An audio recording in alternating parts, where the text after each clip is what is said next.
Bonjour. Avant de donner la parole à notre collègue Pierre-Yves Kirchléger qui dirige le séminaire Modernité, je souhaite remercier Madame la Présidente de crise, Marie-Blaise, directrice, pardon.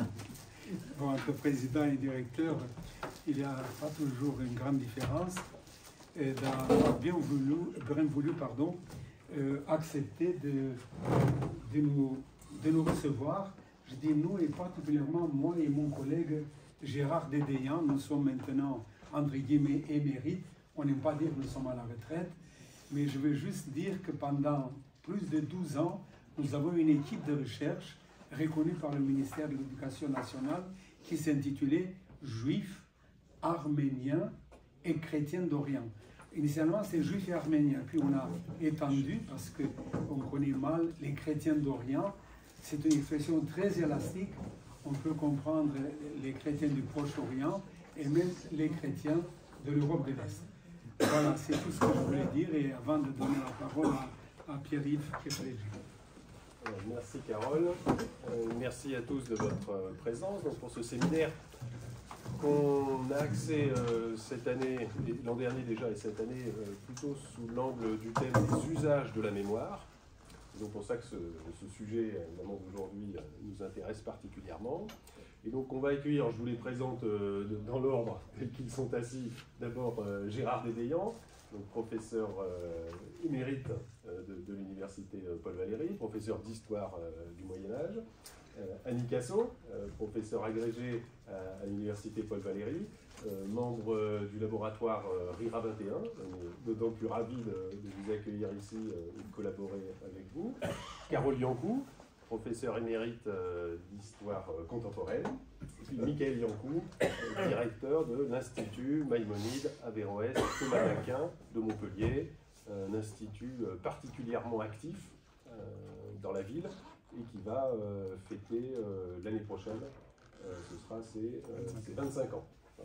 Et donc le thème qui réunit donc, tous ces auditeurs aujourd'hui, c'est un thème évidemment qui reste particulièrement d'actualité en ce qui concerne les questions mémorielles. Donc on va les entendre sur Juifs et Arméniens face à la Shoah et au génocide de 1915. Alors comme vous êtes quatre, voilà, le mieux serait peut-être 20 minutes pour chacun. Vous êtes répartis la parole. Oui. Qui commence? C'est Gérard qui commence d'abord, ensuite Annick, ensuite Michael, Annick et moi-même. Moi je finis. C'est parfait. Et donc on vous écoute et puis on aura donc une discussion avec la salle à la suite. Gérard, tu peux commencer. Je veux d'abord évoquer, puisqu'on est à Montpellier, les justes d'origine montpelliéraine. Ils se situent généralement avant le génocide de 1915-1916. Disons, ils sont pendant la phase génocidaire, mais avant le génocide proprement dit. Alors, le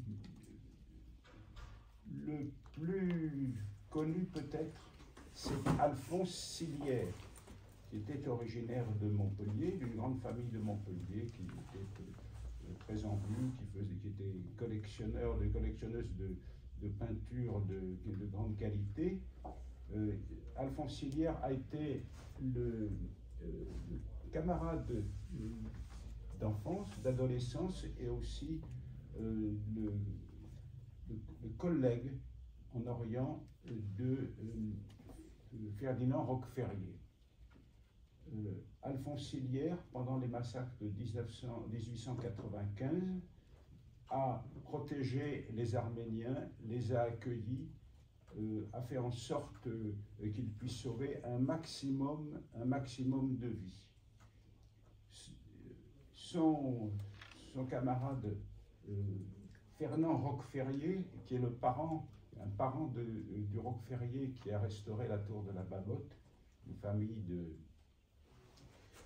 qui pratiquait volontiers la langue occitane, est un initiateur du droit d'ingérence. Il est quant à lui intervenu dans la région de Trébizonde, j'oubliais de préciser que Alphonse Silière était consul de France à Trébizonde, donc il est intervenu aux côtés d'Alphonse Silière dans la région de Trébizonde, à Trébizonde même.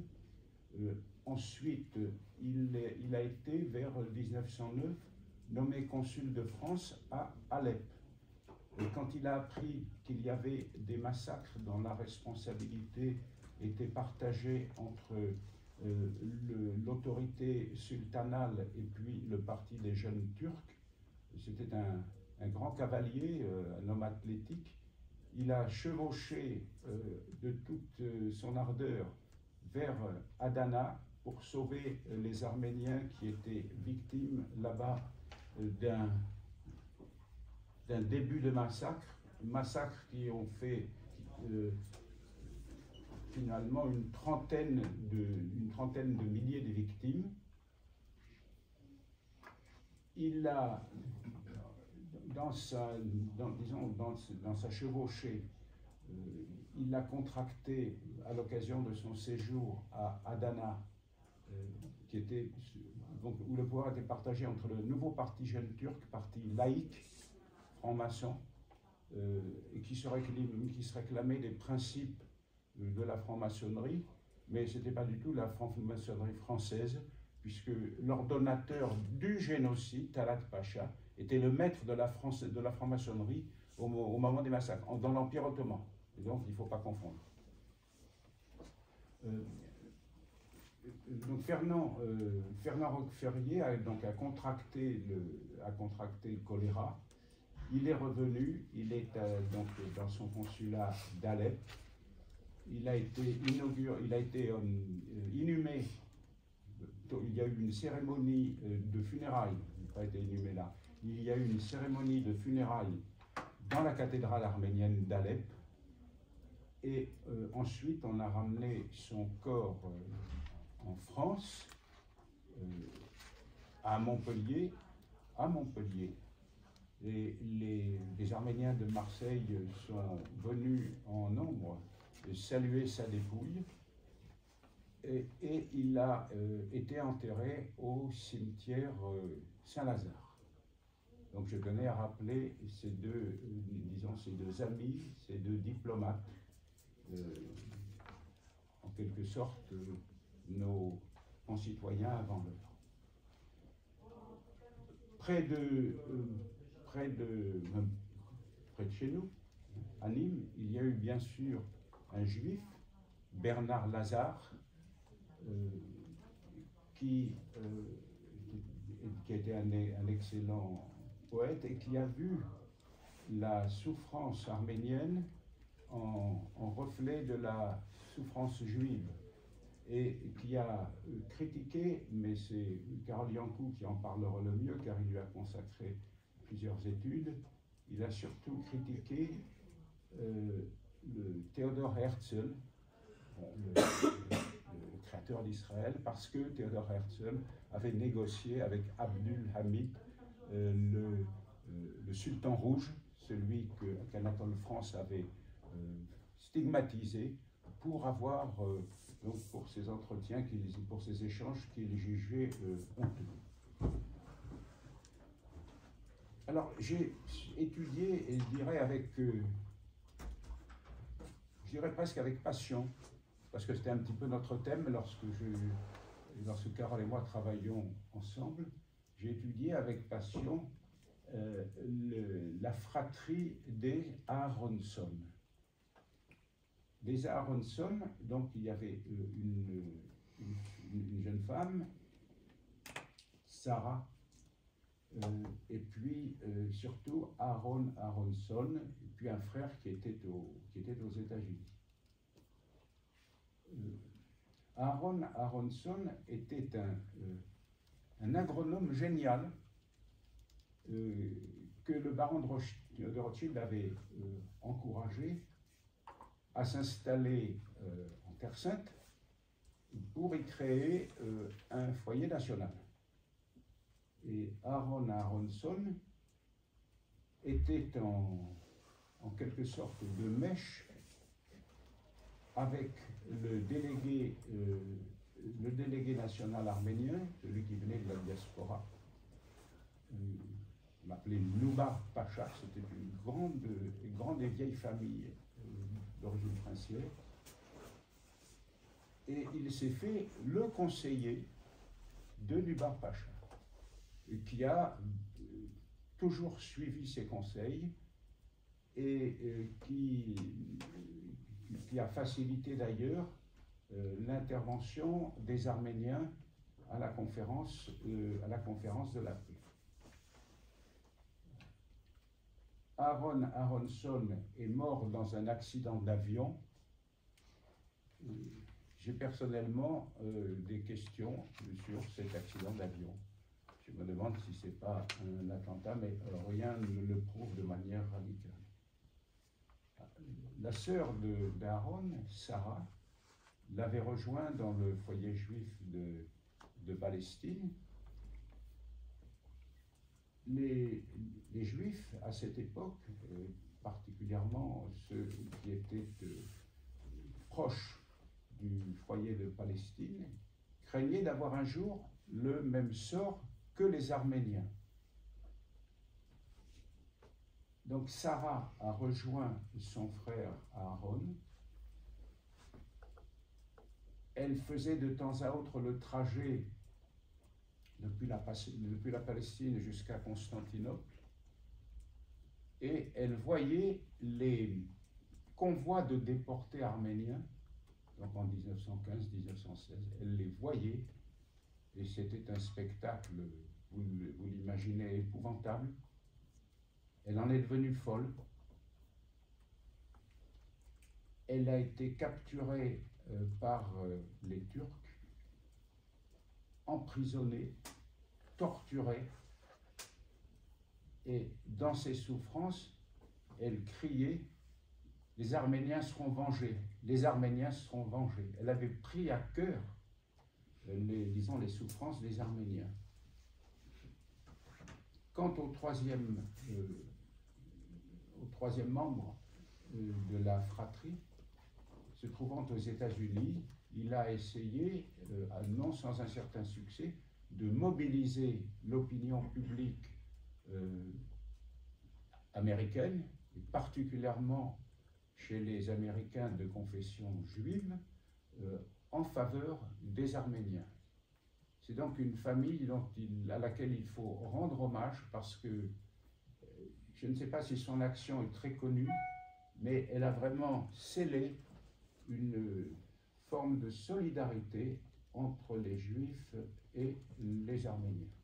Solidarité d'ailleurs qui n'est pas simplement de circonstances à cause des événements, mais solidarité qu'on peut définir comme de caractère religieux, car du point de vue des chrétiens, les Juifs, c'est le peuple non pas de l'ancienne alliance, je pense qu'il faut réfuter ce terme, qui place les prophètes en quelque sorte dans un coin sombre, mais le peuple de la première alliance, et les Arméniens sont, on peut le dire, le peuple de la première alliance, de la deuxième alliance, puisque c'est le premier peuple qui a adopté officiellement le christianisme bien avant la conversion officielle de l'Empire romain en 381, disons dès le début du IVe siècle, entre 301 et 313, et ça a marqué, je dirais, de manière pérenne l'attachement des Arméniens à leur foi chrétienne.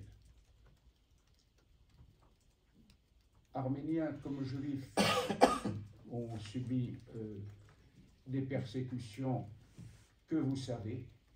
Ils les ont subies avec une résilience étonnante, et cette résilience, je l'attribue, c'est peut-être mes convictions personnelles qui jouent ici, mais je l'attribue au fait que ce sont des peuples de l'Alliance, des peuples de l'écriture également, attachés aux écritures, et qui ont eu une très belle littérature, chacun dans leur langue respective.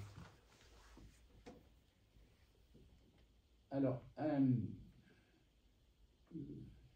J'aimerais également rappeler, toujours dans cette perspective, le rôle de l'ambassadeur des États-Unis à Constantinople, Henry Morgenthau, qui était d'une famille de rabbins, et qui est célèbre d'une part par ses mémoires, d'autre part par son intervention fracassante auprès de Talat Pacha, le principal ordonnateur du génocide. Il y a une entrevue qu'il relate dans ses mémoires où Talat Pacha lui répond avec un cynisme, je dirais, vertical sur la demande de Morgenthau de mettre un terme au génocide. Enfin,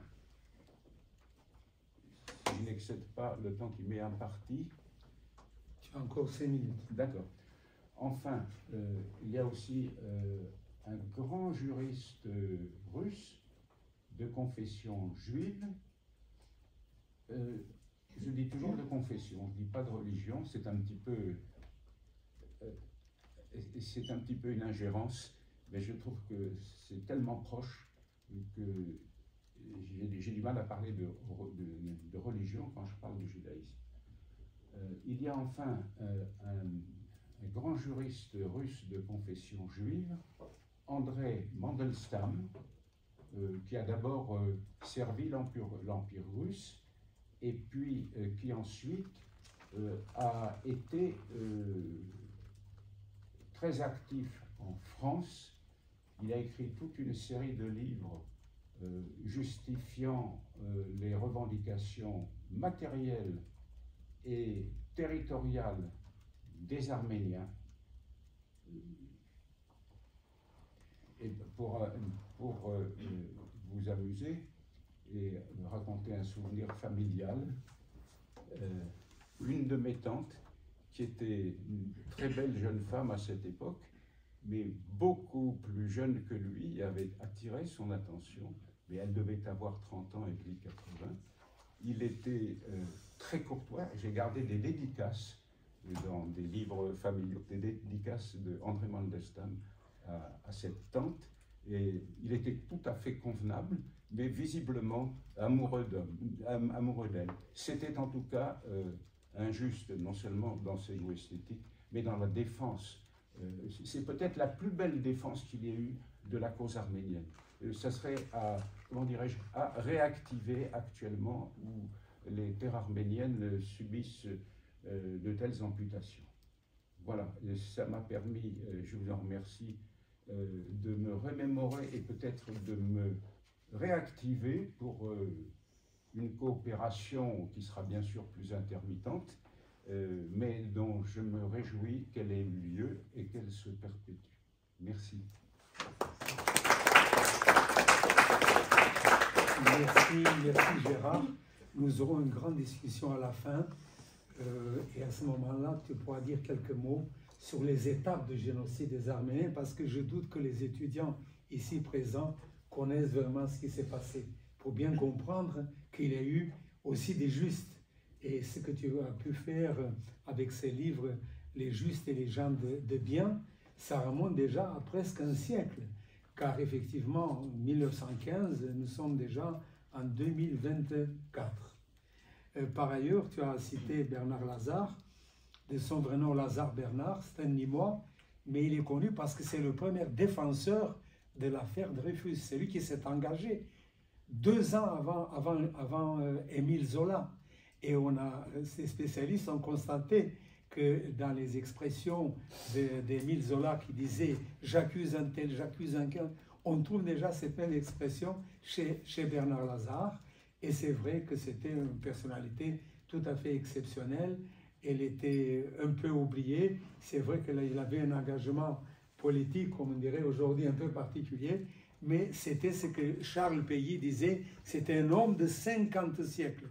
Puisque d'après le calendrier hébraïque, nous sommes dans le 6e millénaire, 5784. Vous voyez, déjà à l'époque, Bernard Lazare, c'est un athée ruisselant de la parole de Dieu. comme c'est joli. C'est Charles Péguy, dans son livre intitulé « Notre jeunesse », où il parle de l'affaire Dreyfus, où le tiers de notre jeunesse s'est consacré donc à Bernard Lazare.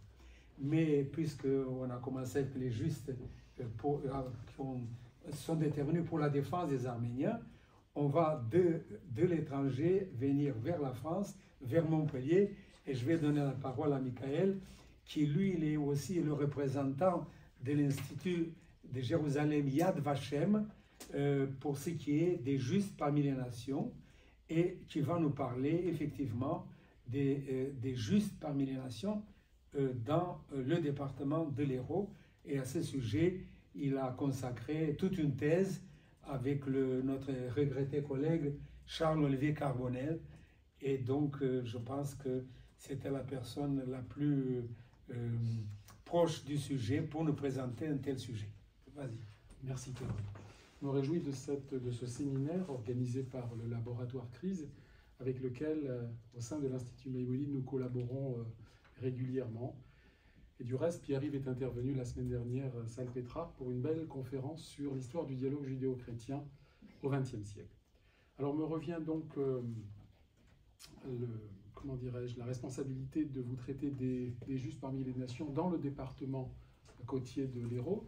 La France est le 3e pays en Europe au niveau des Chassidei Umot Haolam, des justes parmi les nations, ces populations non juives qui ont sauvé des juifs au péril de leur vie. Ils l'ont fait par humanité, par souci de résistance, par fraternité abrahamique, pour diverses raisons.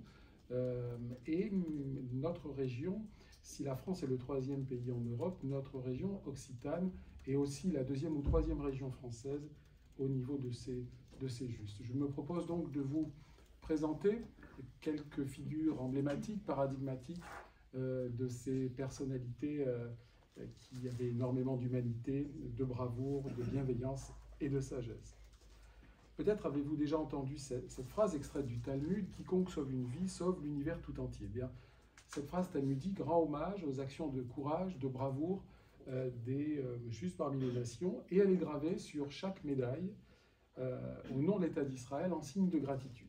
Alors au cours de la Seconde Guerre mondiale, je ne vous l'apprends pas, près de 6 millions de juifs de 21 pays d'Europe sous domination nazie furent exterminés. En France, 76 000 juifs, dont 11 000 enfants furent déportés, seuls 2550 revinrent, bien évidemment aucun enfant. Toutefois, et nous devons de le rappeler régulièrement, les 3/4 des juifs ont eu la vie sauve. Et ceux qui ont survécu le doivent souvent à des hommes et des femmes non juifs qui n'ont écouté que leur conscience, qui les ont cachés, qui les ont sauvés, qui les ont soustraits à la mort. Célèbres ou anonymes, de toutes âges, d'origine, appartenance religieuse, politique, appartenance religieuse, nous verrons qu'un nombre conséquent de juifs ont été sauvés par des protestants, notamment dans la Vaunage voisine ou dans les Cévennes protectrices, mais également des gens de foi catholique.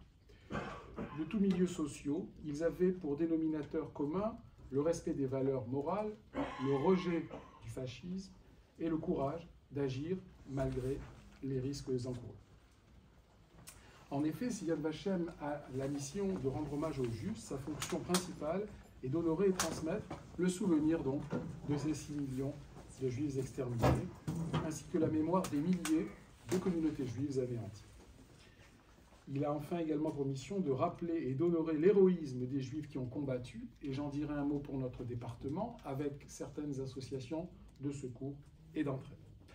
Alors à l'été 2023, 28 217 justes avaient été recensés de par le monde. 28 217, parmi eux, 4 206 justes en France et 51 pour le département de l'Hérault. L'Hérault, le Gard, les Cévennes ont été des terres de refuge, pour paraphraser l'historien Patrick Cabanel. Alors l'histoire de la Seconde Guerre mondiale, pour tragique qu'elle fut, dans le département côtier de l'Hérault, n'en demeure pas moins jonché d'actes de bravoure, de bienveillance et de noblesse. J'ai eu l'occasion de le traiter, Carole le rappelait, dans 2 travaux universitaires publiés, dont un doctorat d'histoire, Vichy et les Juifs, l'exemple de l'Hérault. Alors lorsque l'on parle de résistance, active ou passive, il importe de souligner l'implication d'organisations juives, une action au quotidien souvent déterminante en dépit de faibles moyens. Il s'agit du cas du comité d'assistance aux réfugiés de l'OSE, l'œuvre de secours aux enfants, de l'ORT, l'Organisation Reconstruction Travail, des éclaireurs israélites de France, les scouts juifs, devenus après-guerre éclaireuses israélites de France, et le mouvement de la jeunesse sioniste, sans omettre, aux côtés de ce maillage actif, les Quakers américains. L'implication donc des organisations juives dans le département côtier de l'Hérault s'est matérialisée par un maillage serré de formations désireuses d'œuvrer pour les populations juives apatrides, ostracisées, persécutées par les nazis et le régime de l'État français de Vichy. En premier lieu, l'activité du CAR, le comité d'assistance aux réfugiés. Cette institution avait été créée en 1936 à Paris grâce au Joint américain, à l'origine pour aider les juifs autrichiens arrivés en grand nombre après l'Anschluss. Le CAR, qui s'est replié à Marseille et à Gap après l'occupation de la zone sud par les Allemands devant 1942, assistait fin 40 environ 9500 réfugiés. La plupart étrangers, mais aussi d'Alsace-Lorraine et de leur région parisienne. Alors une section du CAR a été créée dans notre ville de Montpellier avec l'appui de César Uziel, président de la collectivité hébraïque montpelliéraine, premier président depuis la période médiévale, sans doute parce qu'il y a une absence de juifs du XIVe siècle au XIXe, puisqu'il y a eu l'expulsion des représentants de la loi mosaïque par les monarques français au cours du XIVe siècle. César Uziel est le premier président d'une communauté juive organisée, il est de souche salonicienne, et il avait pour secrétaire une femme exemplaire, Susanna.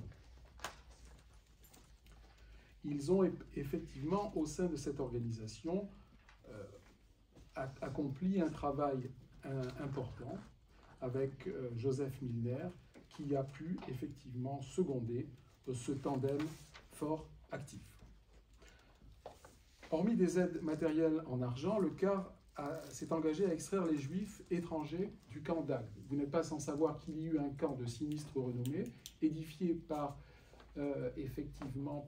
pour les réfugiés espagnols de la guerre civile, qui a accueilli sur près de 6000 internés, 3000 juifs, mais également des populations tziganes, des travailleurs indochinois, des démobilisés.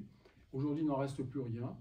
Une plaque a été apposée sur l'emplacement du camp où il se trouve un collège au nom peu innocent de René Cassin, qui rappelle effectivement les actions de courage qui ont eu lieu malgré l'enfer concentrationnaire, notamment de la part de Sabina Zlatine, j'en dirai un mot tout à l'heure.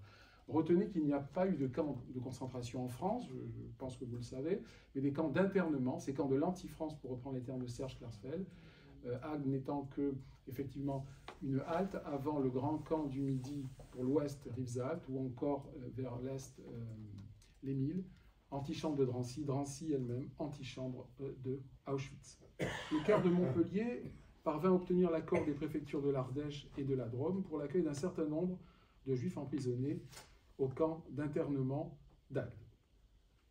Deuxième organisation dont on doit se souvenir, l'œuvre de secours aux enfants et l'organisation Reconstruction Travail. Alors l'OSE s'était donné comme tâche l'assistance médico-sociale aux enfants et aux adultes, l'assistance médico-sociale dans les camps d'internement et l'accueil des enfants dans des homes. Elle a fondé à Montpellier en mars 1941 un centre médico-social dont le rôle fut capital pour l'accueil des réfugiés et des enfants juifs internés. Au même moment, elle fait l'acquisition d'un home supplémentaire, une maison de passage à Palavas-les-Flots, qui, dès l'été 1941, devient un solarium marin pour les enfants affaiblis et retirés des camps par ses soins. Sabina Zlatine, celle que nous avons appelée la Dame d'Isieux, enfin que l'histoire a retenue sous l'appellation de Dame d'Isieux, retenant que l'épilogue douloureux d'Isieux dans l'Ain, bien que cette dame et ses enfants ont passé la majeure partie de la Seconde Guerre mondiale entre Palavas-les-Flots et Campestre, on lui doit effectivement une action remarquable au sein du camp d'Agde. Elle a pu, sous sa capeline d'infirmière de la Croix-Rouge, sortir 300 enfants juifs et 30 enfants tziganes. Quelques mots sur l'ORT, l'Organisation Reconstruction Travail, dont le but était la propagation du travail industriel et agricole parmi les juifs. Haute couture pour la section féminine, ajustage mécanique, atelier, appliqué, côté, messieurs. Les Juifs dans la résistance. Hormis le CAR, l'OSE, l'ORT, ce sont les mouvements de jeunesse, les éclaireurs israélites de France et le mouvement de la jeunesse sioniste, qui se sont fait connaître par une activité soutenue d'entraide et de résistance. C'est le rabbin Chili qui a lancé le mouvement des EIF à Montpellier. Lui aussi, comme son coreligionnaire César Uziel, était le premier rabbin, premier président de communauté, premier rabbin depuis la période médiévale. Le premier groupe eut comme cheftaine Marc Lévy, originaire de Metz, secondé par Nicole Kahn-Wertheimer, Raymond Winter, ancien de la troupe EIF de Strasbourg, et d'autres acteurs qui se sont effectivement illustrés. Le mouvement de la jeunesse sioniste fut créé à Montpellier le 10 mai 1942, à la suite de la réunion dans la capitale de l'Hérault d'un véritable congrès sioniste clandestin qui comprenait 25 jeunes cadres arrivés de diverses localités du Midi. Il y a une forte effervescence sioniste un petit peu partout en Europe. Je vous rappelle que nous sommes 5 ans avant le vote de l'ONU pour la partition de la Palestine entre un État juif et un État arabe, et une année plus tard, la création de l'État d'Israël. Parmi les nombreux juifs d'origine étrangère qui ont trouvé refuge dans le département de l'Hérault et qui ont eu une activité résistante soutenue, retenez le nom de Georges Charpentier. Ce nom ne vous dira rien, ce patronyme ne vous évoquera rien. C'était un nom d'emprunt. Son vrai nom était Georges Charpak, qui, malgré son jeune âge, 15 ans, a eu une activité importante de résistance. Il sera remercié par une arrestation et une détention en la maison d'arrêt d'Aix. Mais à la fin de la guerre, il reprendra ses études, que l'on peut aisément qualifier de brillantes, puisqu'il sera couronné en 1992 d'un prix Nobel de physique. On peut citer le nom de Robert Krépiki pour ses activités résistantes, Albert Uziel, le président de la communauté, qui fut effectivement l'un des membres éminents du Maquis Birakai. On peut citer également Jean Capel. Voilà autant de figures exemplaires, de figures emblématiques, de personnalités engagées dans le combat pour la survie, au risque de perdre leur propre vie, comme ce fut, hélas, le cas pour nombre d'entre eux, et notamment les frères Gradvol, qui seront passés par les armes à Saint-Flour. Alors j'en arrive à la deuxième partie de mon petit exposé concernant effectivement les Juifs. Dans le combat pour la survie, les Juifs ont bénéficié dans l'Hérault de l'aide active d'une partie de la population. Alors quelques noms sont à rappeler pour la ville de Montpellier. Le professeur Balmès, le professeur Giraud, c'est le professeur de médecine dont le professeur Giraud deviendra doyen à la fin de la guerre. Avait-il en mémoire le rôle joué par les Juifs en matière médicale au Moyen-Âge? Vous n'êtes pas sans savoir qu'il y eut une excellence juive médicale pour la période médiévale, les Juifs ayant été des passeurs de culture entre l'Ibérie musulmane et la chrétienté féodale, dépositaires de la science arabo-musulmane, avec quelques noms emblématiques que l'on peut admirer sur le fronton de la faculté de médecine de Montpellier, comme Shem Tov Ben Yitzhak, Ricard Senior, Meshulam ou Provasius Iudeus, qui travaillait avec son confrère chrétien Armando Blest. Tous deux faisaient des traductions à 4 mains.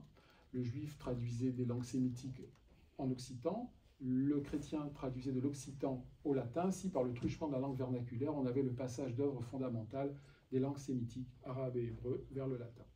Alors, nos professeurs Balmès et Giraud, qui connaissaient bien l'histoire de la vénérable faculté de médecine et du rôle joué par les Juifs en matière médicale, est-ce que ça a été le moteur pour permettre à ces étudiants juifs de contourner l'arsenal législatif répressif du régime de l'État français de Vichy, en leur permettant d'étudier, de suivre les cours et de passer des examens, probablement, sans doute. Antonin Balmès, qui était secondé par la jeune étudiante juive roumaine et d'ascendance hongroise Eva Horowitz. Les gens d'église, je le disais, le père Paul Parguel de la paroisse Sainte-Bernadette, qui délivrait de nombreux faux certificats de baptême, qui fut arrêté le 8 mars 1944, torturé à la villa Saint-Antonin, avant de connaître le monde concentrationnaire nazi.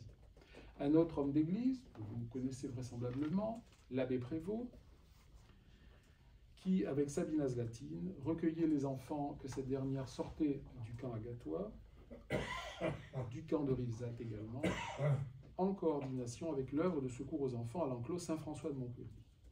Une grande soirée aura lieu le 20 juin prochain, qui effectivement rendra hommage à l'abbé Prévost, et notamment l'un de vos collègues, le professeur Fourcade, interviendra lors de cette soirée hommage.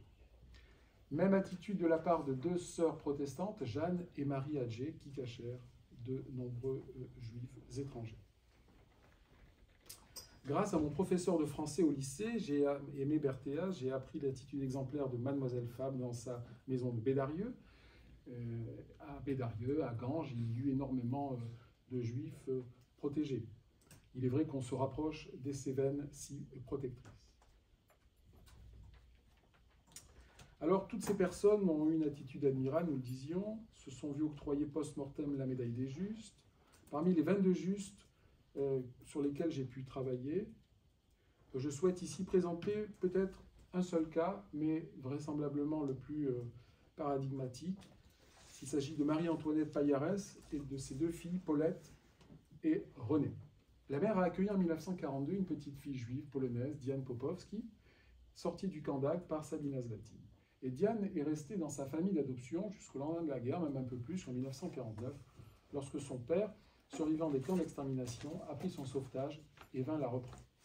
Paulette fut pendant l'été 1943 monitrice de la colonie des enfants réfugiés d'Hérault, dont l'histoire retiendra la dénomination Les Enfants d'Isieux, où elle prit de nombreuses photos qui ont permis à Serge Klarsfeld d'identifier un bon nombre des 44 enfants martyrs. Et on a commémoré il y a quelques jours le 80e anniversaire. Elle devait également témoigner au procès Barbie à Lyon en 1987. Sa sœur Renée a participé aussi aux actions de sauvetage en convoyant des enfants juifs étrangers vers de nouveaux lieux de refuge.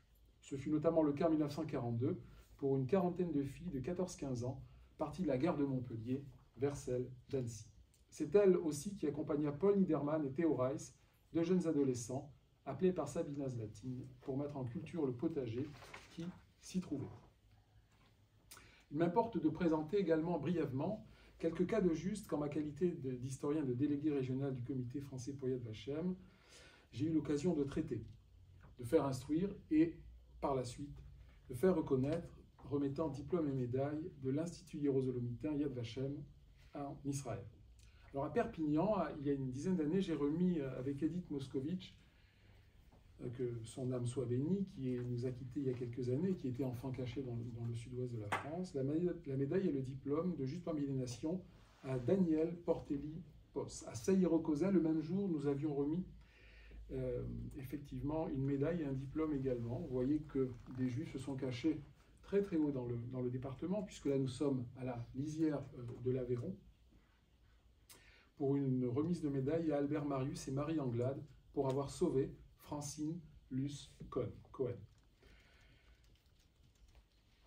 À Alzone, dans le département audois, nous avons également pu remettre médaille et diplôme pour deux familles méritantes, la famille Guillaume et la famille Henri.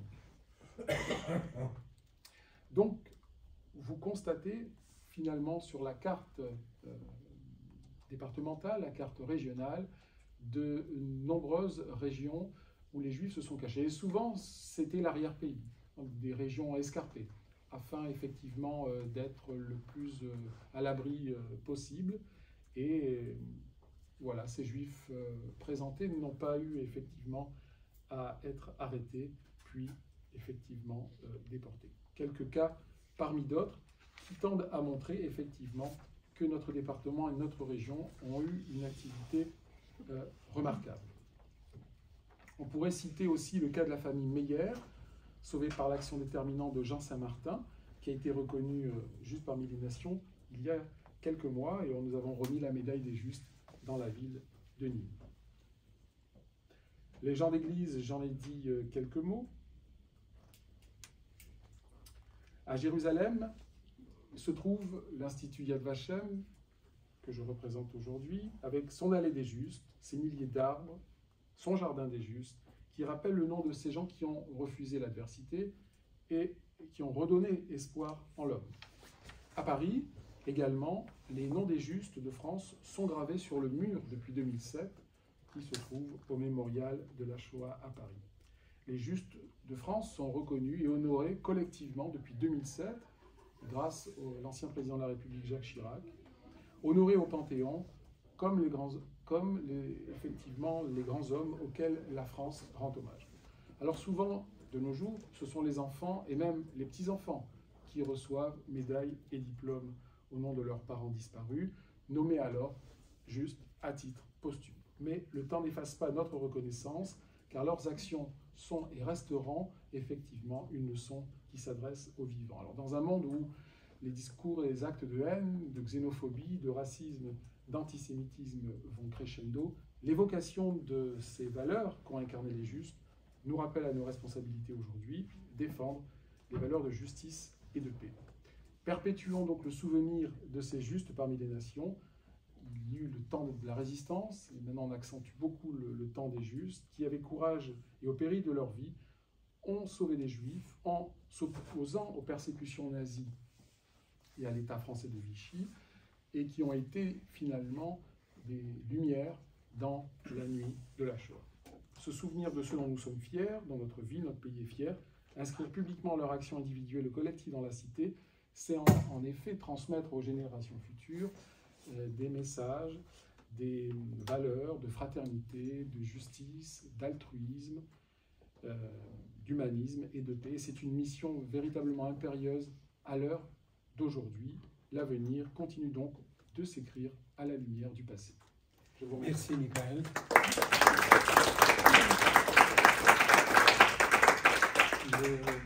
Les justes, c'est un sujet tout à fait passionnant. Je voulais juste dire que le président de la communauté usielle, c'est effectivement le grand-père de l'actuel président de l'université, pour ceux qui connaissent un peu. Voilà, le grand-père président de la collectivité, le fils résistant qui participe à la libération de la ville, et le petit-fils qui est président de Montpellier. Voilà, donc on va donner la parole à Annick, qui est vraiment spécialiste non seulement du monde du théâtre, grosso modo, mais spécialiste de l'histoire des Arméniens et particulièrement de la problématique des génocides. Et donc, je lui donne tout de suite la parole. Merci, Carole. Je tiens à remercier Pierre-Yves pour son invitation dans le cadre de son séminaire, également Marie Blaise pour sa présence en tant que directrice de l'équipe Crise, qui est une équipe qui se consacre de longue date à cette étude de l'histoire des génocides, grâce notamment, je tiens à le souligner à nouveau, aux travaux considérables qu'ont menés les professeurs Gérard Dédélian et Carole Yankou. Et je suis honorée aujourd'hui d'être parmi vous. Ils m'ont toujours accompagnée dans ce travail de recherche historique qui fait partie également de mon travail plus spécifique en littérature et donc sur les représentations théâtrales des génocides. Je remercie également Michael Yankou, avec qui je collabore régulièrement. Alors donc, je vais aborder avec vous la question des Juifs et des Arméniens face à la Shoah et au génocide de 1915, avec cette communication qui s'intitule « Témoignage en scène, le théâtre documentaire pour représenter la Shoah et le génocide des Arméniens ». Et je voudrais commencer par rappeler que les Juifs et les Arméniens ont une communauté de destin. Ils ont des valeurs qui les rassemblent, comme l'a souligné tout à l'heure Gérard Dédélian. Ils ont un courage commun aussi, il faut le dire, qui les réunit face à la diversité. Les Juifs ont été ciblés pendant la Shoah par le régime nazi, tandis que les Arméniens ont été victimes du génocide qui a été orchestré par les jeunes Turcs dans l'Empire ottoman. Et dans les deux cas, les deux événements ont entraîné des pertes qui sont considérables sur le plan humain. Alors, on connaît les chiffres, 1,5 million de morts dans le cas des Arméniens et plus de 6 millions de Juifs pour la Shoah. Les conséquences sont également des souffrances qui sont indicibles et des traumatismes qui sont des traumatismes intergénérationnels. Il faut aussi le dire, puisque l'événement ne s'arrête pas dans la phase paroxysmique du génocide, il continue à œuvrer malheureusement au fil du temps, notamment par ces traumatismes. Alors le théâtre particulièrement s'intéresse aussi à la fois à la représentation de l'événement, mais aussi à la question de la transmission d'un trauma. C'est intéressant de le voir sous cet angle-là. Les génocides qui ont été perpétrés contre les Juifs et contre les Arméniens ont en commun aussi d'avoir été souvent minimisés. Ils ont été niés ou contestés par certains. Et donc, pour les survivants, pour les descendants de ces victimes du génocide, il a fallu œuvrer longuement pour que ces crimes soient reconnus juridiquement, pour qu'ils soient commémorés également dans l'espace public. Alors, dans cette communication, je vais examiner plus spécifiquement comment le théâtre, qu'on dit théâtre documentaire, c'est un certain type de théâtre, utilise des matériaux qui sont des matériaux authentiques, qui sont constitués de documents d'archives et de témoignages. Comment donc le théâtre documentaire peut confronter l'histoire de la Shoah et du génocide des Arméniens? Et en d'autres termes, on pourra se poser la question de savoir comment le théâtre documentaire peut exprimer, représenter le vécu à la fois individuel et collectif des Juifs et des Arméniens, tout en inscrivant leur mémoire dans l'espace public. Alors, avant de commencer, je rappelle rapidement une définition du théâtre documentaire qui est initiée juste après la Première Guerre mondiale en Allemagne par Erwin Piscator, dans un moment où, après la guerre, l'art et la réalité sont dans un rapport qui est totalement conflictuel. Piscator écrit alors son ouvrage qui s'intitule Le théâtre politique, et il explique que le théâtre documentaire repose sur une recherche de vérité qui se traduit donc sur scène par l'insertion de matériaux historiques, bruts, authentiques dans le texte du théâtre et dans la mise en scène. Donc il peut s'agir à la fois d'archives, mais également d'articles de presse, de témoignages de victimes, de lettres, de discours et de tout autre document archivistique. Par la technique du montage, le dramaturge va extraire certains éléments de leur contexte et les réorganiser. Il les présente sous une nouvelle forme, en quelque sorte, mais sans en déformer le contenu historique. Donc ça, c'est très important. Et pour illustrer cette problématique que je viens d'énoncer, je vais présenter deux pièces qui traitent de deux procès historiques, deux exemples de la poursuite de la justice après des crimes contre l'humanité, bien que dans des contextes très différents. Celui de la Shoah et du génocide arménien. Les points communs entre ces deux œuvres sont que le travail dramatique et scénographique est très précis dans les deux cas pour identifier clairement les bourreaux d'un côté et les victimes, pour exposer la question de l'impunité des bourreaux et de voir aussi comment une tension dramatique se construit dans cette confrontation.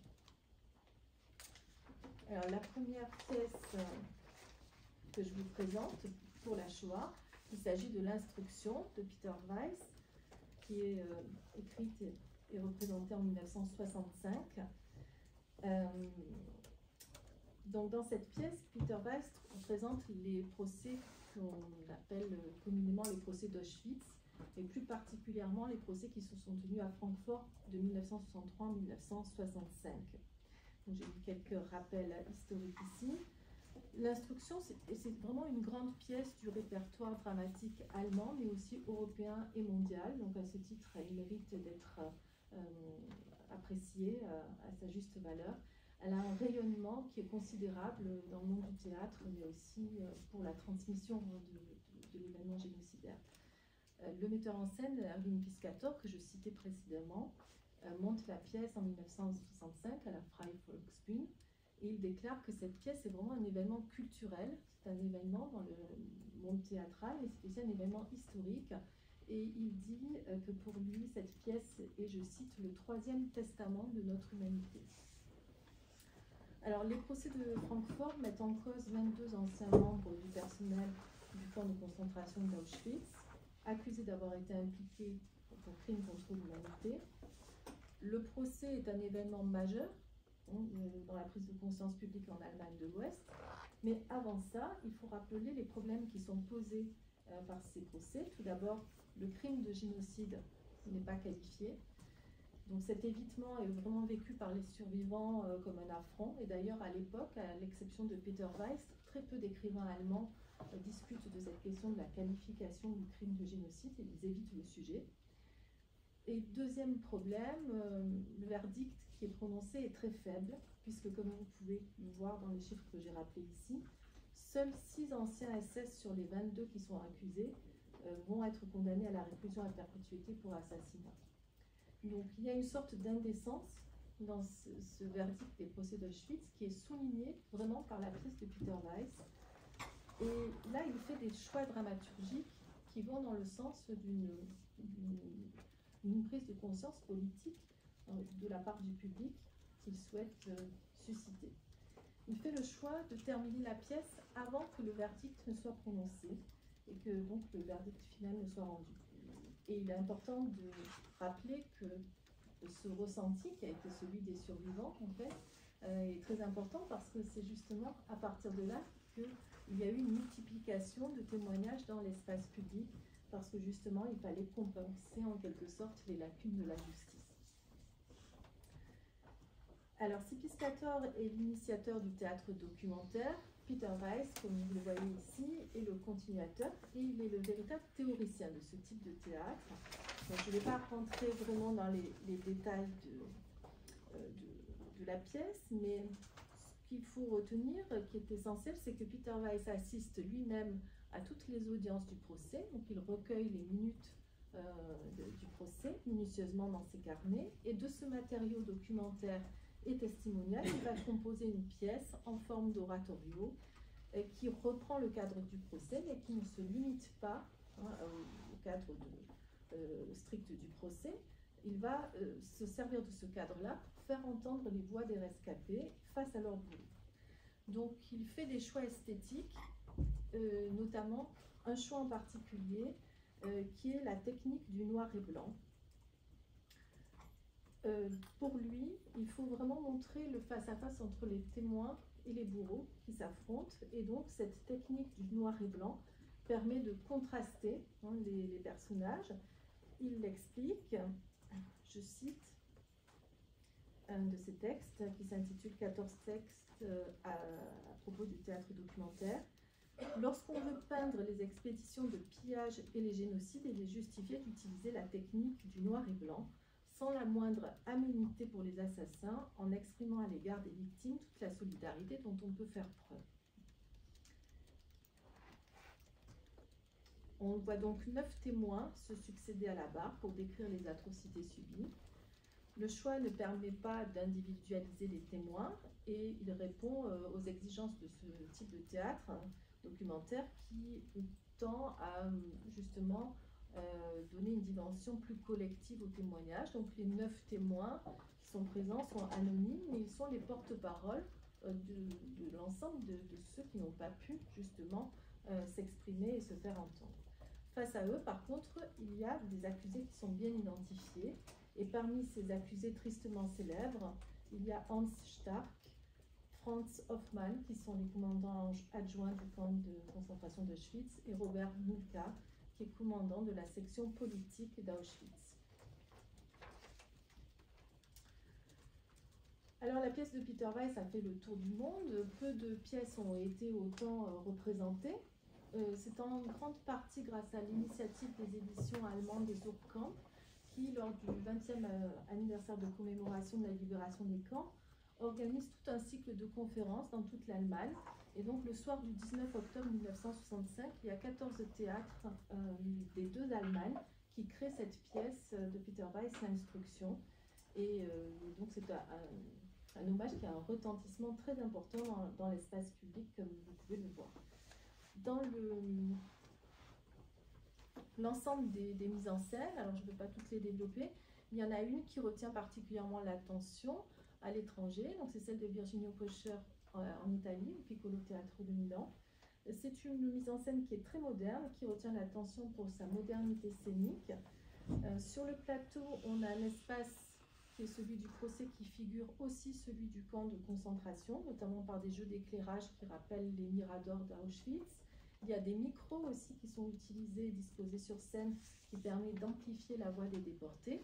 Et comme vous pouvez le voir sur les photos qui sont ici, il y a un grand écran en fond de scène qui permet la projection d'images documentaires, donc qui viennent doubler les scènes qui sont jouées. Sur la première image, vous pouvez voir la photo de tous les accusés réels qui sont comparus lors des procès d'Auschwitz. Il y a également des images filmiques qui peuvent être projetées comme des images du camp d'Auschwitz au moment de la représentation. C'est un moyen de montrer qu'il y a cette réalité qui demeure encore aujourd'hui présente et qu'elle ne peut pas être oubliée. Et puis, il y a un dispositif qui est très moderne pour l'époque, qu'on peut voir sur la photo numéro 2 ici.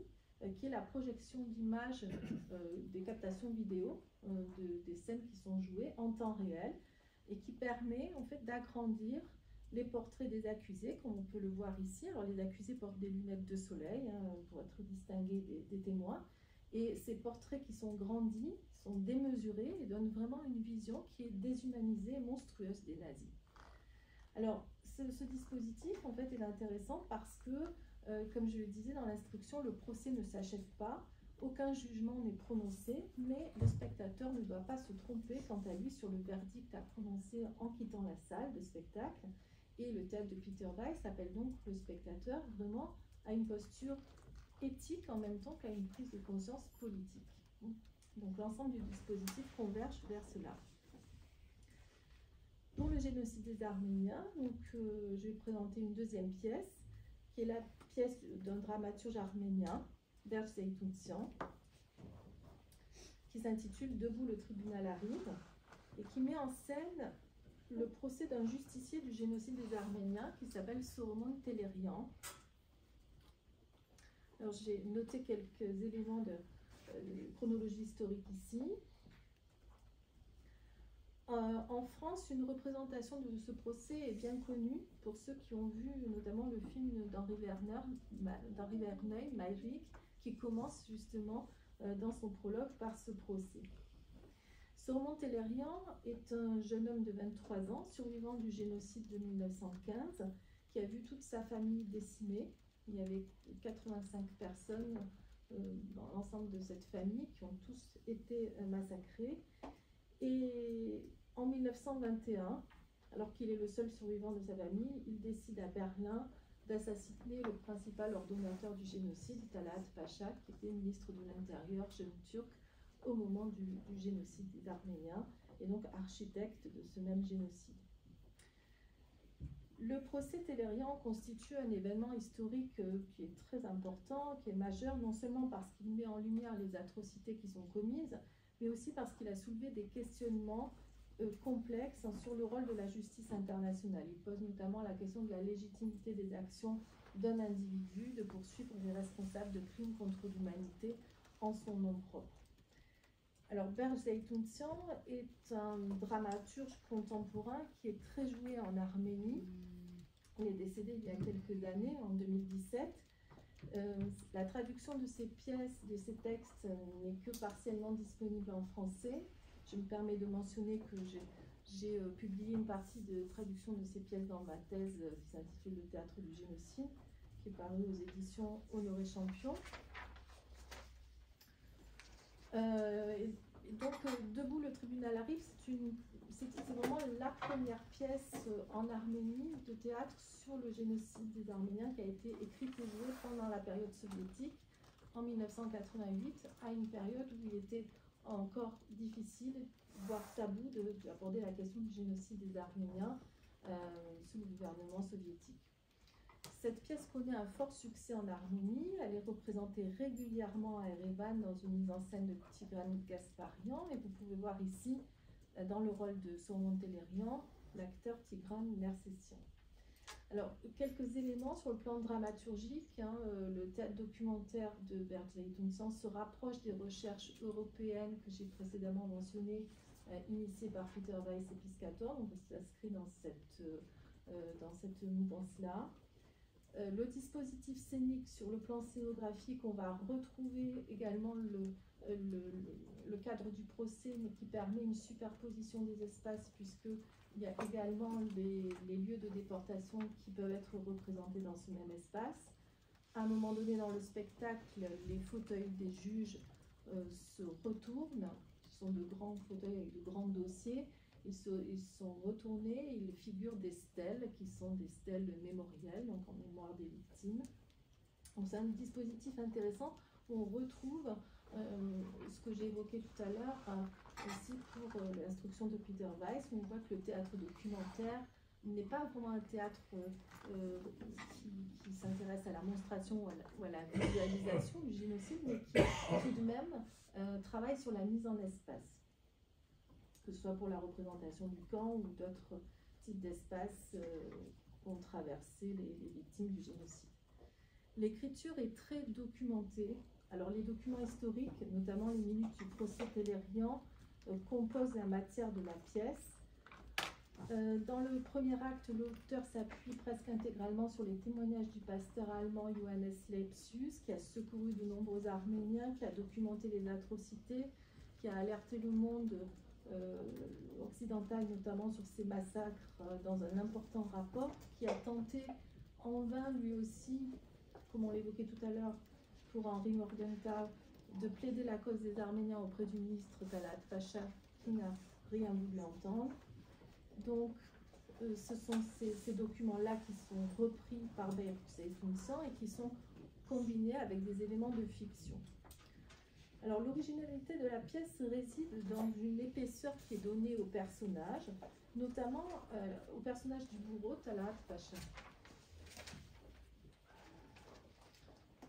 Alors, Behrut Zeytounsan, que j'avais pu interviewer à Erevan, a confié qu'il avait voulu représenter dans cette pièce le fait que, je cite, tous les bourreaux, quand ils perdent le pouvoir et vivent sous le poids des péchés, deviennent peureux et veulent. Alors, ce n'est pas du tout l'image que nous avons de Talat Pacha dans les portraits habituels de ce personnage historique qui se distingue au contraire par un caractère, une force de caractère qui est vraiment démesurée. D'ailleurs, l'ambassadeur des États-Unis, Henri Morgenthau, dont on parlait tout à l'heure dans la communication de Gérard Béléan, fréquente régulièrement Talat Pacha et il le décrit, il en fait le portrait dans ses mémoires. Et il écrit notamment, à propos de Talat Pacha, il savait qu'il était engagé dans un chemin dangereux, il s'attendait à disparaître de façon violente, mais il m'avait confié « Je n'espère pas mourir dans un lit ». Donc ici, c'est un point de vue complètement opposé, un parti pris inverse que prend Behrut Zeytounsan, qui montre un personnage qui au contraire est amoindri par la peur et qui sait au fond de lui qu'il va devoir subir une punition à la hauteur de ses crimes. Alors le personnage principal, ce roman Tellerian, n'est pas un terroriste qui exécuterait la volonté d'un groupe restreint, c'est ce que entend montrer la pièce. Ce roman réalise la volonté de tout un peuple. C'est une figure, on pourrait dire, de vengeur populaire. Et à ce titre, il réalise la sentence du tribunal militaire turc, c'est tenu en 1919 et en 1920, sentence qui avait conduit à la condamnation à mort par contumace des ordonnateurs du génocide des Arméniens, Talat Pacha, Enver Pacha et Djemal Pacha. Mais cette sentence n'a jamais été appliquée parce que les responsables du génocide étaient alors en fuite et donc finalement ces procès n'ont pas été suivis des faits, mais ils ont eu le mérite de documenter les faits et d'amener à une certaine reconnaissance des faits à ce moment-là, dans la nouvelle Turquie qui se constituait. Donc c'est cette sentence qui est exécutée par Soroman Tellerian et pour cette raison, le verdict de son procès amène à son acquittement. Alors, je vais terminer justement sur ce passage-là, parce qu'on pourrait croire qu'avec l'acquittement de Soroman Tellerian, la pièce est terminée, mais il n'en est rien. Behrut Zeytounsan, au contraire, intensifie la tension dramatique à ce moment-là, et dans un but précis. Pour Soroman Tellerian, en effet, l'idée est que ce verdict apporte d'un côté un apaisement, mais qu'en même temps, il est intolérable, parce que la crainte, après ce verdict, c'est que justement, les victimes tombent dans l'oubli. Alors, je vous lis un extrait d'un des épisodes qui est évoqué au cours de ce procès et qui relate un des moments tragiques du génocide des Arméniens. Dans la forêt de Bitlis, une femme est pendue par les pieds.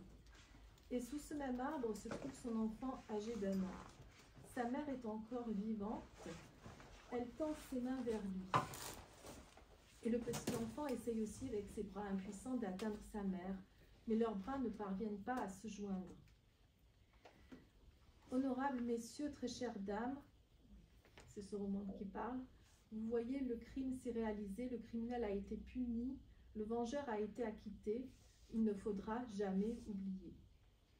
Donc à partir de là commence le véritable questionnement du personnage dans un monologue sur la mémoire et sur la transmission nécessaire pour que justement le verdict et les juges n'enterrent pas l'histoire, mais au contraire permettent sa transmission. Alors en conclusion, donc je terminerai en disant qu'en Arménie comme ailleurs dans le monde, la réaction des publics de ce type de pièces documentaires est en général une réaction très impliquée dans le spectacle. Ces réactions montrent que le théâtre est conçu à la fois comme lieu de commémoration et comme tribune politique. Et je donnerai la parole à un critique de théâtre pour terminer cette communication, Bruno Tackels, qui est bien connu des spécialistes de la question, et qui dit ces mots: devant la brutalité des faits, seul le témoignage est une matière esthétiquement acceptable. Je vous remercie. Merci Annick pour cette belle communication dans les délais impartis. Effectivement, vous finissez avec la question des témoignages. Qu'est-ce qui nous reste effectivement pour connaître certains événements si tragiques comme ce fut le génocide des Arméniens et ensuite le génocide des Juifs, ce qu'on appelle plutôt la Shoah. Alors il me revient non pas de conclure, d'entamer le quatrième exposé qui concerne notamment le témoignage d'un diplomate français qui s'appelait Jacques Truel. Alors d'abord, qui est Jacques Truel et en quoi il est important pour la connaissance de la Shoah? Jacques Truel, il est d'abord un diplomate de carrière. Un diplomate effectivement de carrière qui participe à la Première Guerre mondiale et malheureusement il va être blessé, il va perdre même une jambe et il va effectivement avoir toute une carrière diplomatique après avoir fait des études de droit. Il est diplômé en droit et diplômé de l'école de sciences politiques de Paris. Il entre dans la carrière diplomatique en 1918, il est né en 1881 et il est décédé à Madrid en 1945. Donc, effectivement, entre 1938 et 1940, il était représentant de la France, d'abord à Rome, Londres, Vatican et finalement Washington, les conseillers d'ambassade en 38-40 aux États-Unis. Et puis tout d'un coup, avec la guerre, il va être nommé en Roumanie. Donc officiellement, nous nous trouvons devant, non pas un paradoxe, mais devant la situation qui est la suivante. La France a connu la défaite, il y a le gouvernement de Vichy, donc officiellement, ce diplomate devait défendre officiellement la politique de l'État français de l'époque. Mais nous verrons qu'aussitôt nommé en Roumanie, à partir de 1941, et c'est là que son témoignage est extrêmement important, et en travaillant aux archives du ministère des Affaires étrangères, j'ai publié le premier recueil de documents authentiques sur la Shoah en Roumanie à partir de ces correspondances. Nous verrons tout à l'heure l'importance des correspondances de Jacques Truel. Mais ce qui est important aussi de dire, c'est que très vite, une fois même à Bucarest, en fait, officiellement, il représentait l'État français, mais officieusement, c'était un partisan du général de Gaulle. Alors, la correspondance, c'est une correspondance très riche. Moi, ici, j'ai choisi, il y a 100 documents inédits pour l'époque. Je ne voulais pas écrire une histoire de ce qui s'est passé, la Shoah en Roumanie, on verra tout à l'heure, où je dirai quelques mots. Mais je voulais effectivement, pour nos collègues de Roumanie, qui ne savaient absolument rien ou ne voulaient pas savoir, parce qu'on n'a pas abordé la question du négationnisme, aussi bien pour les Arméniens que pour les Juifs, effectivement, ce qui s'est passé. Et tout d'un coup, ils ont découvert, grâce à ce livre qui a été aussitôt d'ailleurs traduit en roumain, que des choses terribles se sont passées. Alors, en 2 mots, qu'est-ce que c'est la Shoah en Europe centrale pour comprendre le témoignage de Jacques Trouel? Vous, en tant que jeune étudiant, devrez savoir que c'est la géographie qui explique l'histoire. Effectivement, pour ce qui est de la Shoah, si vous êtes dans une région et pas dans une autre région, vous pouvez être sauvé. À 30 km près, effectivement, vous pouvez être envoyé dans les camps de la mort ou être sauvé. Il y a encore des chaises, je crois. Il y a 2 chaises. Voilà. Donc, je dirais 2 mots à propos de la Shoah.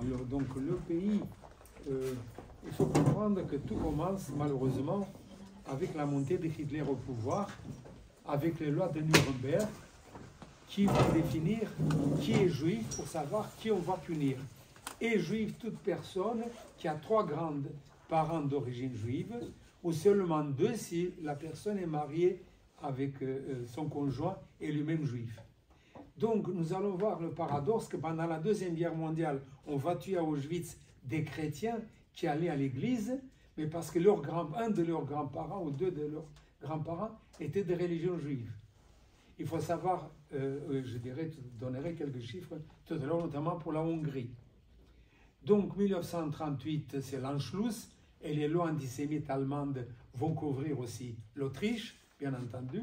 Et avec la Deuxième Guerre mondiale, se met en marche la machine infernale, ce qu'on appelle la Shoah. Shoah, c'est un terme hébraïque qui veut dire cataclysme. On trouve ce terme dans la Bible hébraïque, et cataclysme donc, mais qui a pris le sens de la destruction du judaïsme européen pendant la Deuxième Guerre mondiale par l'État nazi et leurs collaborateurs de toute l'Europe conquise ou alliée au régime nazi. Alors évidemment, on a coupé la Pologne en 2, la Pologne n'existe plus en tant qu'État, et donc l'État nazi va construire dans la partie de la Pologne qui a été occupée le système concentrationnaire, ici dans l'instant les camps d'extermination. Ces camps, Auschwitz et les autres camps, sont de véritables abattoirs humains où on a tué dans des conditions atroces, ne serait-ce que pour Auschwitz, plus environ 1 million de Juifs. Il n'y a pas eu que des Juifs qui ont été massacrés à Auschwitz, il y a aussi les Tziganes, mais les Tziganes aussi persécutés en France, certains ont été hélas déportés aussi des prisonniers soviétiques, mais l'immense majorité, c'était évidemment des Juifs. Alors, la Shoah en Hongrie et en Roumanie.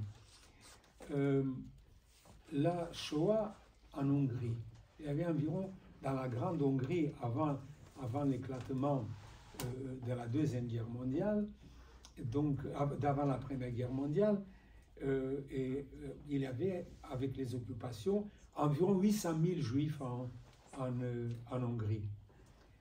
Presque 600 000 vont être massacrés. Et presque 100 000 qui n'étaient pas juifs, mais ils étaient considérés comme juifs par les lois racistes nazies, parce qu'ils avaient des grands-parents juifs. Mais eux, ils étaient des chrétiens.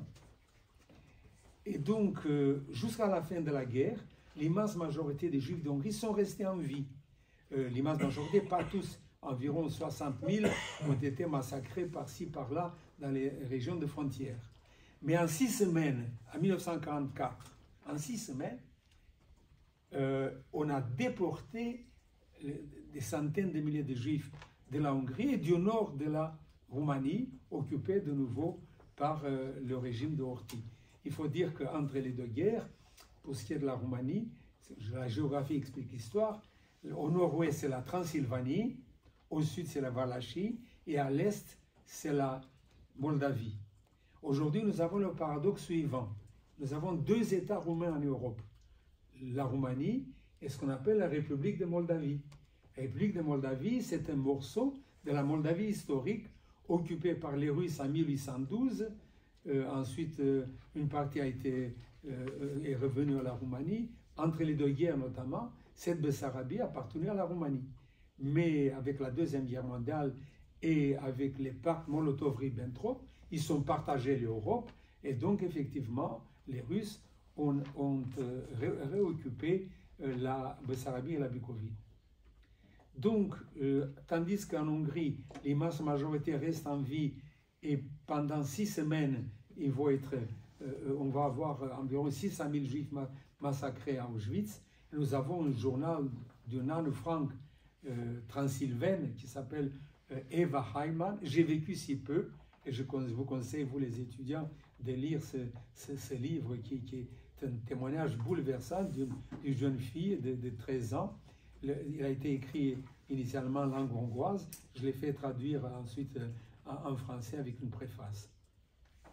Tandis qu'en Roumanie, les massacres commencent plus tôt, mais finissent plus tôt. Je m'explique. Donc, avec l'arrivée au pouvoir des légionnaires, entre les deux guerres, l'antisémitisme est très fort en Europe centrale. Je dirais que l'antisémitisme a toujours été le vecteur du nationalisme. Ça commence et ça finit toujours avec la discrimination des Juifs. Et donc, les légionnaires, la garde de fer, arrivent au pouvoir en 1940. C'est la chute de la Grande Roumanie. Donc, Première Guerre mondiale, la petite Roumanie devient la Grande Roumanie, la Transylvanie, la Bassarabie-Bucovine et la Grande Roumanie. Et avec la Deuxième Guerre mondiale, 1950, c'est la chute de la Grande Roumanie. Le nord de la Transylvanie, et par le diktat de Vienne dû à Hitler et à Mussolini, le nord de la Transylvanie va être cédé à la Hongrie, et tous les Juifs du nord de la Transylvanie, c'est le pays de Elie Wiesel par exemple, vont être envoyés à Auschwitz. Environ 165 000, donc presque 120 000 massacrés, assassinés dans quelques semaines, dans des conditions tout à fait atroces. Et donc, nous avons le premier petit pogrom à Bucarest en 1941, au mois de janvier. Les légionnaires, qui c'est nos gardes de fer, genre de nazis roumains, si vous voulez, qui sont révoltés contre Antonescu parce qu'il n'était pas, selon eux, assez sévère à l'encontre des Juifs. Ils sont révoltés, ils ont commis un petit pogrom, 120 Juifs massacrés, mais dans quelles conditions? Des corps pendus à l'abattoir de Bucarest, des ventres éventrés, les intestins autour du cou en faisant des cravates et avec une inscription « viande cachère ».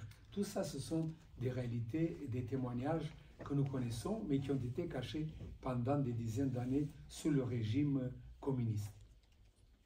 Donc, ensuite, effectivement, le deuxième pogrom, c'est à Jassy. Et je viens de faire publier dans la ville de Jassy, où presque la moitié de la population, c'était des Juifs, a eu lieu le premier pogrom gigantesque de la Deuxième Guerre mondiale. C'est-à-dire environ 13 000 Juifs massacrés, soit dans les rues de la ville, soit dans la cour de la préfecture de police, où ils ont été appelés venir pour qu'on leur donne un billet de libre circulation. Certains sont allés, ils ont été attrapés, soit dans les 2 trains de la mort. Et ici, j'ai mis sur la page de couverture un livre publié en roumain et en français, 80 ans depuis le pogrom de Iași et la Shoah en Roumanie. Et donc, 13 000 Juifs, premier pogrom gigantesque, Jassy. Et ensuite, avec la guerre, la Roumanie va être l'allié de l'Allemagne nazie, entrer dans le territoire soviétique, systématiquement, les communistes, les Juifs, hommes, femmes et enfants, sont massacrés. Et donc, la Transnistrie, ce n'est pas la Transnistrie d'aujourd'hui, une région de l'Ukraine, c'était le dépotoir ethnique. C'est là qu'on a déporté tous les Juifs de la Bucovine et de la Bessarabie. On n'a pas confiance en eux, sont des traîtres. Et ceux qui n'ont pas été massacrés lorsque l'armée roumaine et allemande ont pénétré en Bessarabie et en Bucovine, des dizaines de milliers de Juifs massacrés déjà dans l'été, effectivement, 1941. Et donc, les autres sont déportés en Transnistrie, que j'appelle, moi, en tant qu'historien, le haut Auschwitz roumain sans les chambres à gaz. Il y avait même un royaume de la mort où un militaire roumain s'amusait de ne pas donner à manger. Et ils étaient dans une porcherie, donc ils ne méritaient pas d'être dans des locaux normaux, là-bas en Transnistrie. Et donc, effectivement, on ne leur a pas donné à manger, voir comment il était mort d'inanition.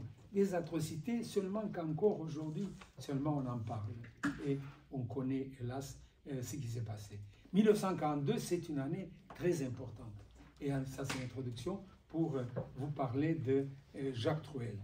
1942, c'est effectivement le moment où les Juifs de France vont être déportés massivement vers les camps de la mort en Pologne.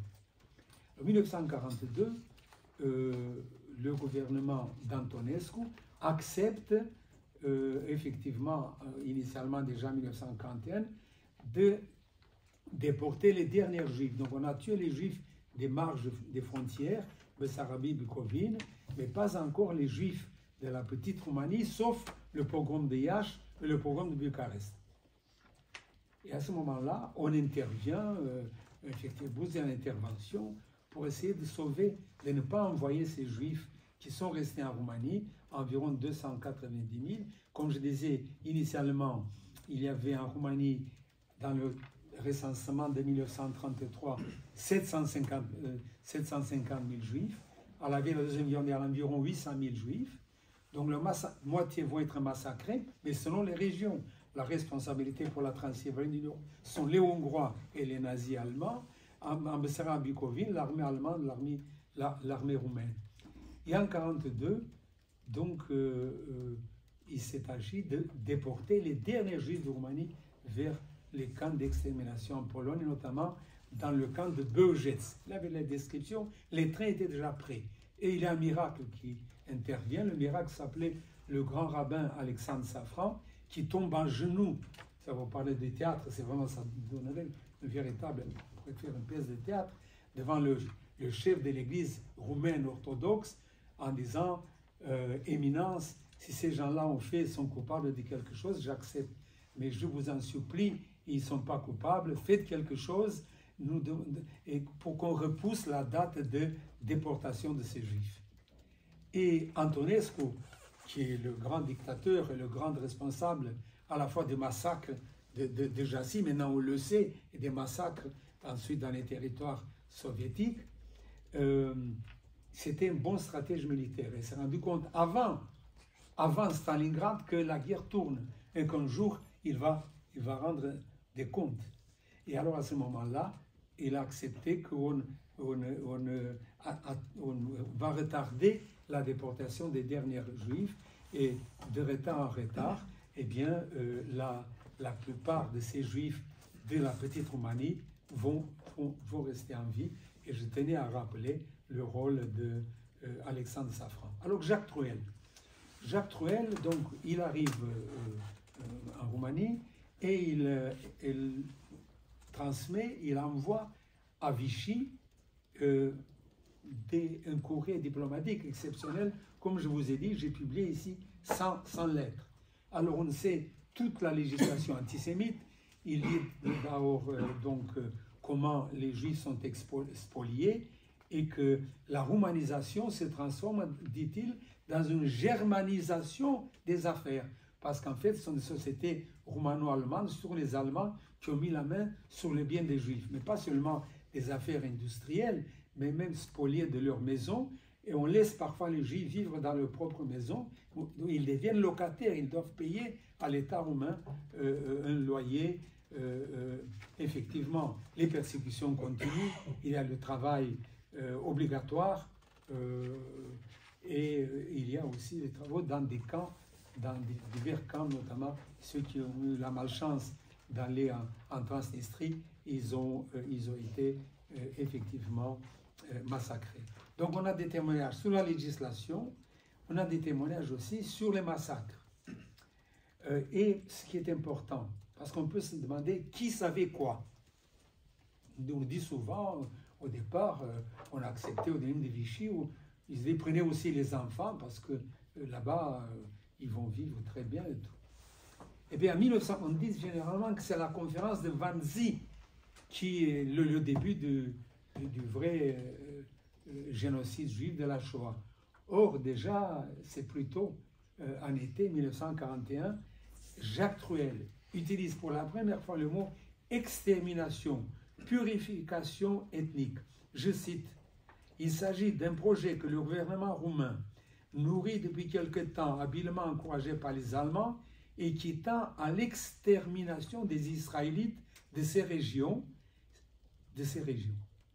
Ça, c'est effectivement, cette lettre date de 28 octobre. Mais déjà auparavant, au mois de juillet, on parle des Juifs qui sont massacrés systématiquement en Bessarabie. Le 10 novembre 1940, le même Jacques Truel, effectivement, nous dit, depuis quelques semaines, la persécution a repris avec un véritable acharnement. Il a été décidé en effet de déporter en Russie, au-delà du Bougle, tous les Israélites établis en Bessarabie et en Bukovine, y compris les régions méridionales de ces provinces qui n'ont jamais été occupées par les Russes. Et ce plan de déportation, qui avait été élaboré dans le plus grand secret, a été mis en œuvre dans le courant du mois d'octobre.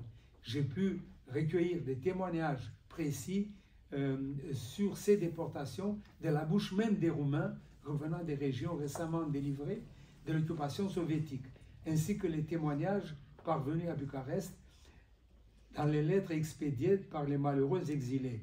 Le jour fixé, la population juive de ces régions a reçu l'ordre des autorités locales de se présenter dans un délai de 4 à 6 heures à la gare, munis de vivres pour quelques jours. Dans certaines villes, la somme d'argent maximale pour chaque personne pouvait emporter était fixée à 2000 lei, soit environ 200 francs.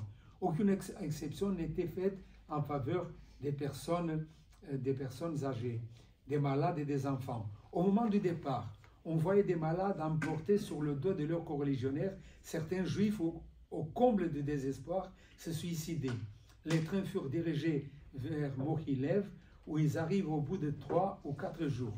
Il y avait déjà des victimes parmi les déportés, des malades que le transport avait achevés ou des personnes qui étaient mortes de froid. À Mohilev, toutes les maisons ayant été détruites au cours des hostilités, les Juifs durent à nouveau coucher en plein air. Puis ils reçurent l'ordre de partir à pied dans une direction inconnue et parcoururent près de 200 km à raison de 15 à 20 km par jour.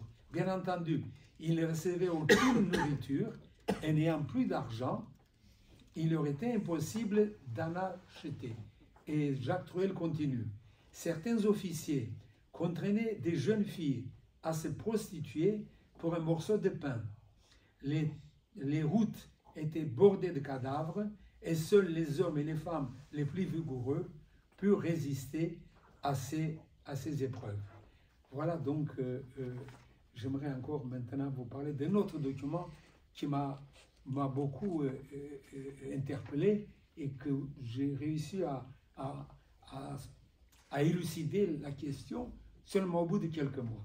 J'ai trouvé un document écrit par Truel, officiellement, paraphé, je l'ai photographié, comme les affaires qui dit la chose suivante. Le document date de 22 juin 1942.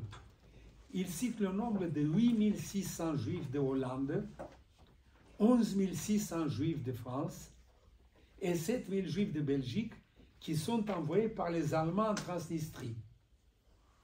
Tout le mécanisme de la lente mise à mort, un aspect inédit de la solution finale, s'y trouve peint de façon saisissante, et je cite juste le début. Le transport a été fait dans des conditions épouvantables et ni les enfants, ni les vieillards, ni les femmes n'ont été ménagés. Les Israélites auraient été logés dans des baraques ruinées, occupées auparavant par les troupes allemandes. Leur situation est des plus misérables. Ils n'ont apporté que 50 kilos de bagages et 10 marques, Deutschmarks, en argent par personne. Les autorités roumaines et allemandes les utilisent à divers travaux sans les nourrir ni les payer. Aucune dispense n'est accordée, même aux malades, ni aux enfants qui sont traités comme des adultes à partir de l'âge de 8 ans. À la suite de ce régime particulièrement cruel, le taux de la mortalité serait d'environ 30% par jour. Différentes maladies contagieuses commencent en outre à se manifester dans des installations primitives où il n'existe aucune hygiène. Le 13 juin, les autorités roumaines ont envoyé pour leur part de Tchernivtsi en Ukraine, les villes ont 3 noms, 4683 juifs, hommes, femmes et enfants. Et je suis resté ébahi, quand même je connais bien la situation. Les juifs ont été déportés de France, les juifs ont été déportés de Belgique, les juifs ont été déportés de Hollande, mais vers les camps d'extermination en Pologne, pas vers la Transnistrie. Mais qu'est-ce qui se passe? Et le document est tout à fait authentique. Et je me suis rendu compte que c'est véritablement, entre guillemets, un vrai faux document. Pourquoi? Et je l'ai compris après 3 mois de recherche.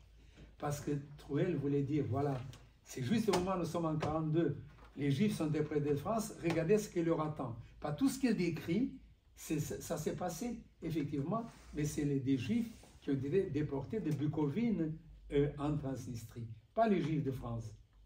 Je veux dire, attention, si vous laissez les Juifs partir, voilà ce qui va leur arriver. Donc c'est un vrai faux document. Par cette fausse nouvelle, le diplomate français a voulu mettre en garde donc le gouvernement français sur les souffrances et la mort certaine qu'attendaient les Juifs français déportés à l'Est. En été 1942, les convois partis de Drancy à Auschwitz battaient leur plein, et Michael vous a donné les chiffres tout à l'heure. 76 000 Juifs ont été massacrés, il n'y a que 2500 de ceux qui ont été déportés, tous massacrés, seulement 2500, aucun enfant qui est revenu, bien entendu.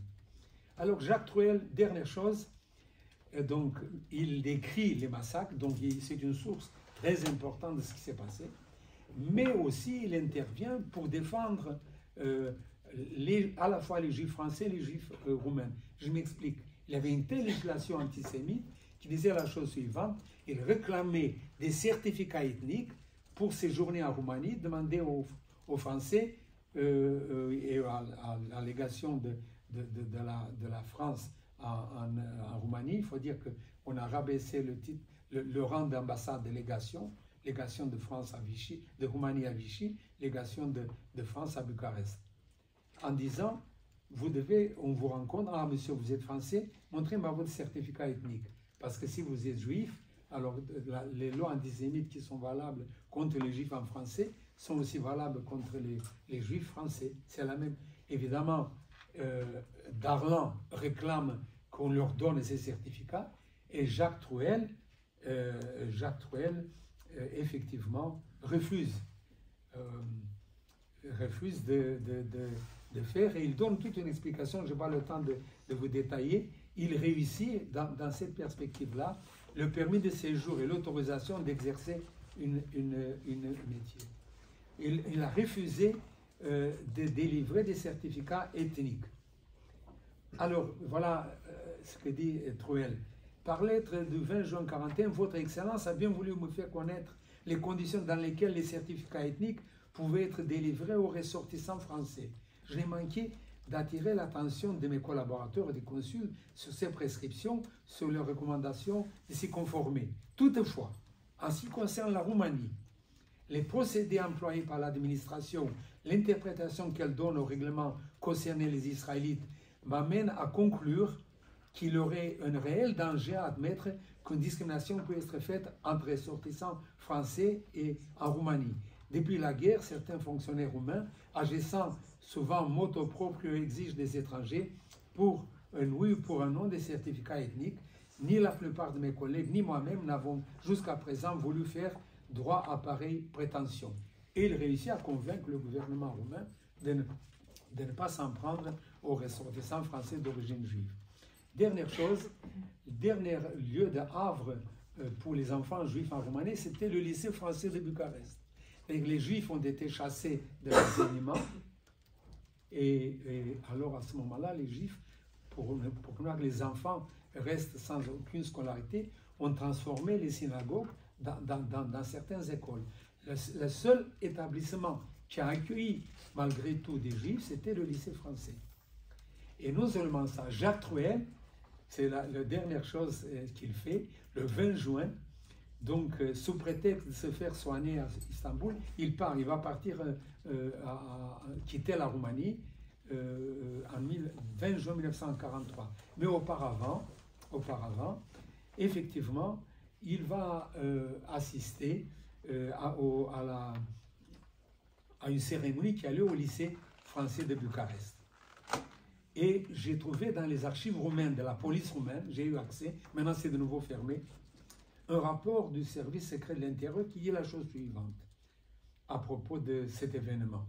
C'est un agent qui, il faut dire que l'ambassade de la délégation de France était espionnée tout le temps et il savait exactement ce qui se passe. Le 16 juin courant a eu lieu au lycée français de la capitale, situé Christiantel, etc., la fête de fin d'année. Ont participé 200 personnes ainsi que le personnel de la légation de France avec à sa tête le ministre Jacques Trouel. De même, ont également participé Niculescu, secrétaire du Crédit, professeur Mouton, Bernard, etc., etc.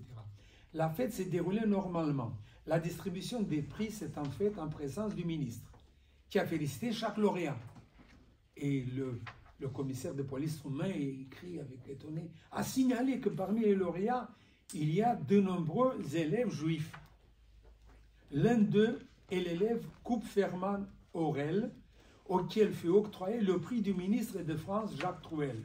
Ce dernier, auquel on a demandé mais pourquoi il a octroyé ce prix à un juif, a répliqué, entre guillemets, les juifs sont la race la plus intelligente et en même temps la plus honnie, et qu'il a ainsi essayé de promouvoir un élève de lycée d'origine israélite. De même, l'on a remarqué, ça va vous amuser, de la part des élèves, un manque total de discipline au cours de la fête, bien qu'ils aient été en présence de nombreuses personnalités françaises et roumaines. Tenez-vous bien. Ainsi, les élèves, garçons et filles, ont eu un comportement typiquement français, turbulent et tapageur. Ceci prouve que l'Institut français imprime en même temps que la culture française nombre de défauts également, c'est-à-dire une trop grande liberté proche du manque de bienséance et de discipline, ce qui va au détriment de l'éducation des élèves roumains, car les élèves français passant dans les cours supérieurs de l'école roumaine vont véhiculer aussi cette conduite malfaisante aux autres, c'est-à-dire aux Roumains. Fin de la citation. Alors, en conclusion, donc, que pouvons-nous dire?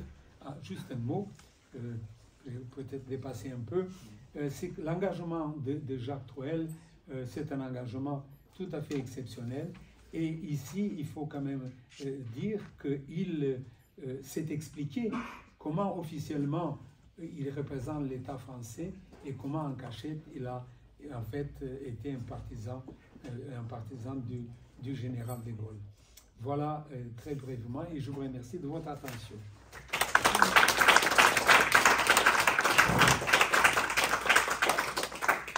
Alors maintenant on a largement le temps que vous posez les questions à l'un ou l'autre de ceux qui ont pris la parole.